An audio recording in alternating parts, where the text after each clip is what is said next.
It's not just a facility. It's a family. You know, to come to work here is just so warm and friendly. Our residents, you know, they get a feel of that. They come in, you know, a little bit worried about how is it gonna be, but we make them feel right at home.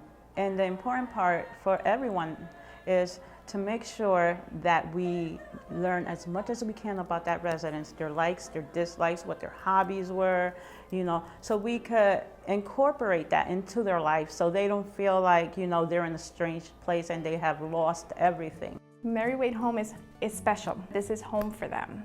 And that's how we need to make it feel.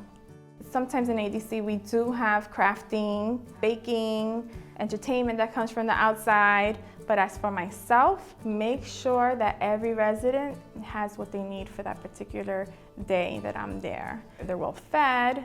I make sure that they have a program in front of them, that they're constantly occupying their time. I make sure that they're loved. I make sure that my residents are loved. We've been here 5 years now, so I'd say we're found a new home, and this is like my second home. We've been married 57 years, Pat and I. Well, when Pat first came here, she was, I'd say, a handful. In fact, she still can be a handful. Not as far as she loves to motor around and visit everybody all day in her wheelchair. And it just puts me at ease because she's very apprehensive. She'll say no to you when she doesn't want to have something done. And with the Alzheimer's, you can come back in about even 30 seconds or less and say the same thing to her and she'll agree with you. So you have to know how to approach her. And the A's are very good about that in general and just puts my mind at ease. When I leave here, I always feel like I leave a little piece of myself here with her. But I know she's in good hands. It'll be almost a year that my dad has been living here at Mary Wade. Every day he would say, I want to go home now, I want to go home now. One day he said, I want to go home to Buccino. Buccino's in Salerno, Italy, where my mother and my father were born.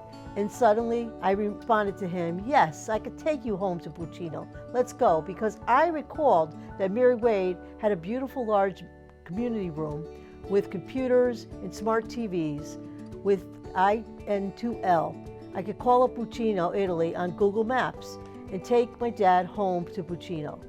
The yellow wall and the gate, there it is. Actually, it's right there. There's the ledge where we were standing. He went from very upset to smiling.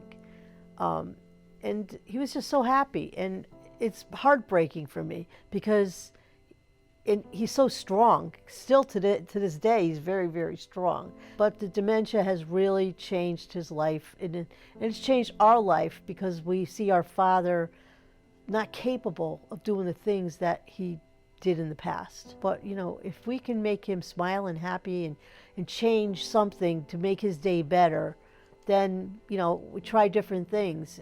And even in the springtime, in the summer, you know, we take him outside. They have beautiful gardens back here with the fountain. He loves the water fountain. He loves to sit there by the bench. We have someone who plays music, and he sits there and he smiles.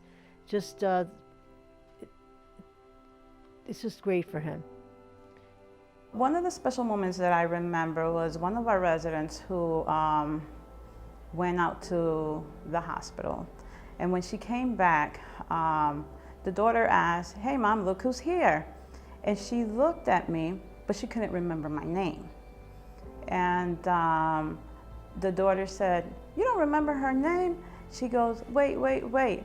I don't remember her name, but I do remember that I love her. And she gave me a hug. And I held her in my arms, and that was the most gratifying feeling that I got because it made my job, my work, you know, meaningful to me. Because I genuinely do love them. We actually come into phases of life where we've lived a long journey and we come to a point where we need some support. The resident, the client, the patient. It just depends what kind of support you need. Mary Wade has everything that you need.